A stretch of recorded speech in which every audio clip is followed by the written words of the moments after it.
అసలు స్వామి హనుమ పేరు చెప్తే చాలు. బుద్ధిర్యశో బలం ధైర్యం నిర్భయత్వం అరోగత అజాడ్యం వాక్పటుత్వం చ హనుమత్ స్మరణాత్ లభేత్.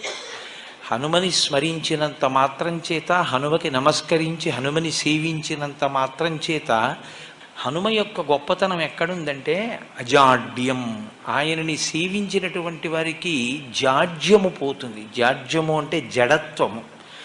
జడత్వము అన్న మాటకు అర్థం ఏమిటంటే స్పందన శక్తిని కోల్పోవడం.